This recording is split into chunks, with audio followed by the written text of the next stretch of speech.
A gente vai ler um pouquinho do nosso livro. Nós somos aí autores da editora Perópolis, que está aqui com a gente nos apoiando dentro do âmbito do ano Brasil e Portugal, né?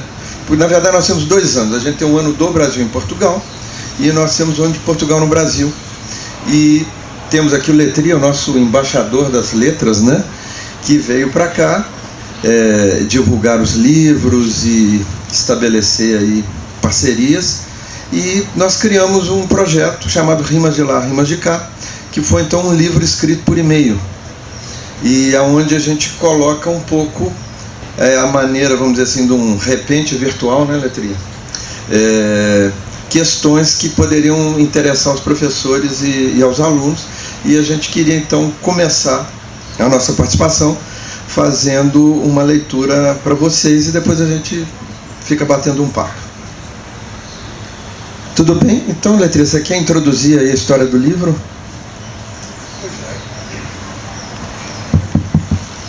Bom dia. Muito obrigado por este convite. É um prazer estar aqui convosco.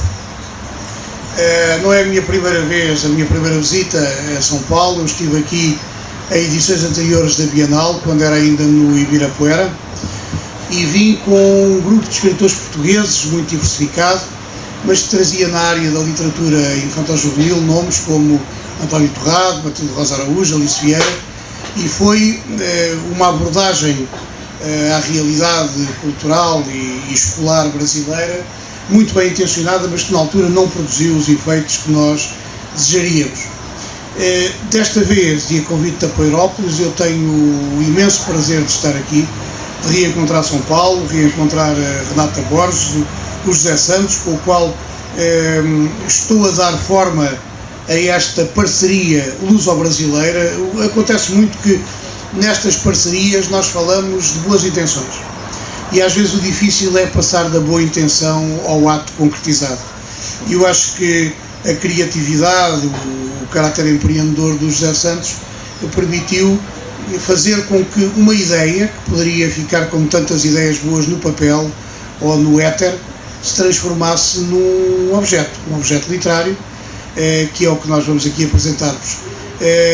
Espero que esta bilateralidade sempre desejada nos leve a editar também este livro em Portugal e tê-lo aqui no Brasil, porque é realmente uma forma de um português falar do Brasil e falar de Portugal, e o brasileiro falar de Portugal e do Brasil, seja através das respostas que dá, seja através das perguntas que faz. E eu alonguei-me intencionalmente para criar expectativa.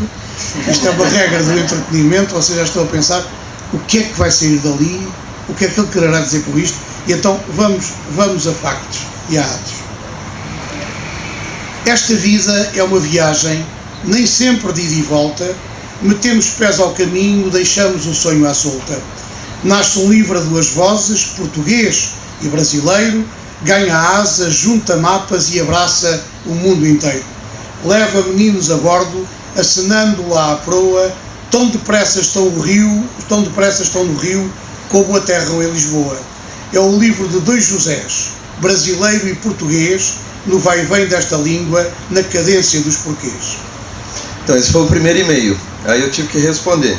Na cadência dos porquês, muitas são minhas perguntas. Qual meninas curiosas, de mãos dadas, andam juntas? Mas coloco o grupo em fila, aguardando a sua vez de saber como é a casa e a fala de vocês, de saber como é que vive toda a gente portuguesa, nesse país tão amigo, cheio de história e beleza.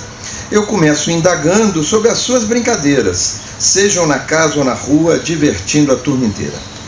Jogos herdamos muitos, de um tempo sem televisão, desde o dos 5 cantinhos aos campeonatos de peão. Resta ainda o da apanhada e o da barra do lenço, se calhar bem mais esquecidos do que aquilo que eu penso.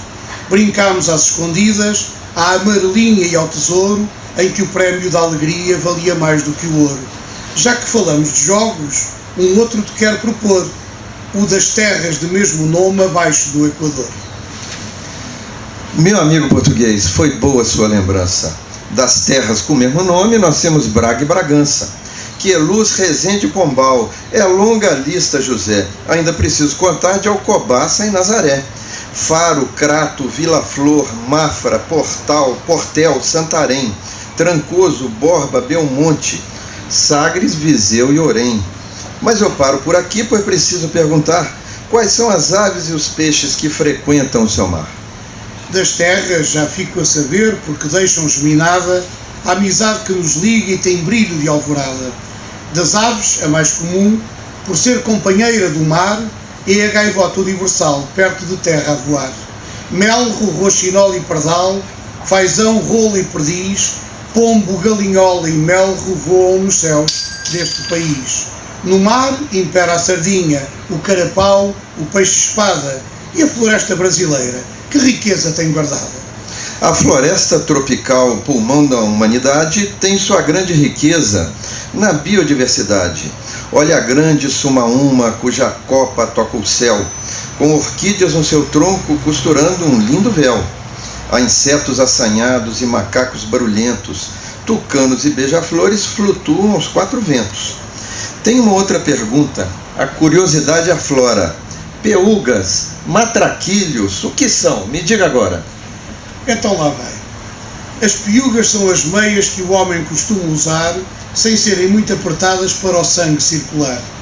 No Portugal mais antigo havia quem as usasse para guardar economias em notas folha de alface.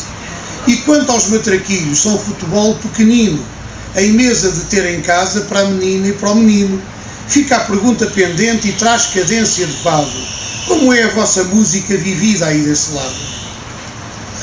Bem, só um detalhe. Eu demorava 2 dias para fazer isso aqui, mandava para ele, ele respondia em 1 hora. Aí era uma loucura acompanhar o ritmo do Letria, mas então a da música demorou. Dizem que o brasileiro, quando nasce no hospital, traz o coração batendo de um jeito bem musical. O ritmo está no sangue e a melodia no ar. Tudo vira um instrumento, o prato, a chave, o colar. Se o coração faz tum-tum no compasso do baião, outros palpitam num frevo, chorinho ou samba-canção. Você que é afinado e adora cantar também, conte um pouquinho das festas que a sua cidade tem. Tem Portugal a tradição das festas e romarias, que podem ser coisa breve ou durar alguns dias. Lisboa não foge à regra dos festejos seculares e celebra sempre em junho os 3 santos populares. Começa com Santo António, mais São Pedro e São João, que também anima o Porto com bailarico e devoção. E agora, meu amigo, já que de festas falamos, em matéria de artesanato, como é que por aí andamos? Andamos bem, O artesão é artista e disso eu tenho certeza. Traz beleza à nossa casa, seja na sala ou na mesa. Os índios, esses são craques nas tramas da cestaria. E com pluma seu trabalho não tem rival, eu diria. Lembro das rendas de bilro trazidas de Portugal. E dos bonecos de barro, criação fenomenal. Da pedra fazemos santos, potes, vasos e panelas. Me diga em sua terra, que comidas fazem nelas? Boa pergunta. Também à mesa foi feito este Portugal de que falo, com a broa e o caldo verde e umas migas de estalo. Ao cozida à portuguesa tão saudável e pujante, junto um bom arroz de peixe, amêijoas e lavagante. Arroz de polvo malandrinho, arroz de pato apurado e ainda falta a doçaria neste cardápio variado. E também se come caça, num bom menu português, mas da fauna que é selvagem, que bichos têm vocês? Ai. Se digo todos os nomes, não saio daqui tão cedo. Por isso só vou contar dos bichos que metem medo. A onça me dá insônia, seja a parda ou a pintada. Se avista um jacaré, logo fujo em disparada. Eu não chego muito perto do focinho da ariranha e nunca nado de costas no rio em que tem piranha. De cobra, lacral e aranha, eu prefiro nem falar. Conte um pouco das histórias dos portugueses no mar. Nós, piranha, temos mais de alguma intelectual e da política, mas isso era outra quadra, não é? Os portugueses e o mar muito cedo se entenderam no livro das 1000 viagens que navegando escreveram. E assim nasceram heróis com a estatura de Cabral ou de Fernão de Magalhães em rotas de pimenta e sal. E houve também o Gama, que à Índia chegou por mar, sem temer sombras e medos que o quiseram derrotar. Agora, eu faço a pergunta, informal e prazenteira, como é que vai a saúde da literatura brasileira? Vai bem, obrigado. A nossa literatura para infância e juventude começa tão divertida com um homem de atitude. Era Monteiro Lobato, que a todos maravilha quando traz Quindim Visconde, a Narizinho e a Emília. Depois outros seguidores carregaram sua tocha. O Maluquinho Ziraldo, Bartô Queiroz, Ruth Rocha e mais a Ana Machado, Mary Eliardo França. Me diga, nas suas terras, quem escreve para criança? A escrita para os mais novos é a caminhada para a luz, com palavras buriladas com minúcia de ponto cruz. Matilde Rosa Araújo e antes Maria Lamas e Ana de Castro Osório com contos, lendas e dramas. Outros mais vieram então, Meneres, António Torrado, com engenho e emoção e um português refinado. E agora é a minha vez, nesta salma de momentos, de te perguntar, José, e o Brasil dos monumentos? Eu começo por Brasília, a cidade monumento, mostrando que é possível ter leveza ao cimento. As igrejas de Ouro Preto, nossas joias da colônia, e Manaus com sua ópera, orgulho da Amazônia. Olinda, um justo nome, a brilhar sob o calor, e o rio abraçado pelo Cristo Redentor. São obras de arquitetos e muitos trabalhadores. Me conte, caro José, os nomes dos seus primores. Há uma história a ser contada em cada peça esculpida, em cada tela pintada com inspiração sentida. Assim nasceram mosteiros, da Batalha e em Tomar, e a pintura de Grão Vasco, de Amadeu e de Pomar. A grandeza dos Jerónimos em estilo manuelino deixou inscrita na pedra a marca do nosso destino. Rima vai, rima vem. Aqui estou eu a perguntar o que terias a dizer se trocássemos de lugar. Aí foi difícil, hein? Aí, como dizemos aqui, ele me apertou sem me abraçar. Mas então foi assim, ó. Se eu virasse português, ficaria rindo à toa, pois poderia morar, seja no Porto ou Lisboa. Escreveria mais versos, pois a pátria de poetas. Li aqui todos os livros, pedalava bicicletas, beijava os meus avós lá no calor da cozinha e me casava no Minho com noiva bem ribeirinha. Se eu fosse português, eu assava uma sardinha e falava sem cessar essa língua que é tão minha. Querido amigo Letria, nas rimas meu companheiro, diga aí como seria se acordasses brasileiro.